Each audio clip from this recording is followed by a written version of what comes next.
জীবন সবসময় সহজ নয়, তবুও আমরা প্রতিদিন একটু একটু করে নিজেকে গুছিয়ে নেওয়ার চেষ্টা করি আর গল্পটাকে এগিয়ে নিয়ে যেতে থাকি। Welcome to Pompi Tux, real life real feelings. চলো আজ তোমাদের সঙ্গে একটা দারুণ চিকেনের রেসিপি শেয়ার করি।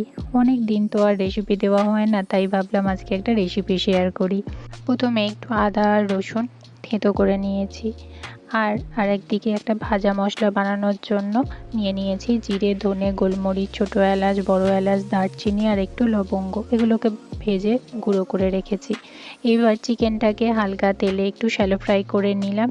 তার মধ্যে জল দিয়ে আদা রসুন বাটা আর একটু গোলমরিচ দিয়ে সিদ্ধ করে নিয়েছি। সিদ্ধ হয়ে গেলে চিকেনগুলো তুলে স্টকটা আলাদা করে রেখে দিয়েছি। এবার কড়াইয়ে একটু তেল দিয়ে জিরে ফোড়ন দিয়ে তার মধ্যে কুচি করা পেঁয়াজ দিয়ে একটু ভেজে নিলাম। রঙটা একটু চেঞ্জ হয়ে গেলে আদা রসুন বাটাটা দিয়েছি।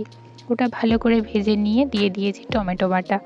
এদিকে চিকেনটা শ্রেড করে নিলাম। আর হ্যাঁ, এতক্ষণে বলি আজ আমি কি বানাচ্ছি, চিকেন ভর্তা। তোমাদের নামটাই তো বলা হয়নি। ওদিকে মশলাটা কষা হয়ে গেলে এরপর আমি অ্যাড করেছি হলুদ আর লঙ্কা গুঁড়ো। তারপর বারবার চিকেন স্টক দিয়ে ভালো করে কষিয়ে নিয়েছি যাতে কাঁচা গন্ধটা পুরোটা চলে যায়। অন্যদিকে একটু টক দই আর কয়েকটা কাজু ব্লেন্ড করে নিয়েছি, সেটা মশলায় দিয়ে আবার করে কষিয়ে নিয়েছি। মশলা থেকে তেল ছেড়ে এলে এর মধ্যে শ্রেড করা চিকেনটা দিয়ে ভালো করে মিশিয়ে নিয়েছি।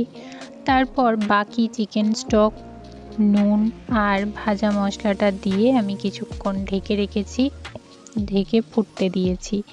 শেষে ঢাকনা খুলে ওপর থেকে দিয়ে দিয়েছি একটু কাসুরি মেথি, ফ্রেশ ক্রিম আর বাকি ভাজা মশলাটা। আমি আসলে রেস্টুরেন্ট স্টাইল সিদ্ধ ডিম দিতে চেয়েছিলাম, কিন্তু ভুলে গেছি। তোমরা চাইলে এটা অ্যাড করতে পারো।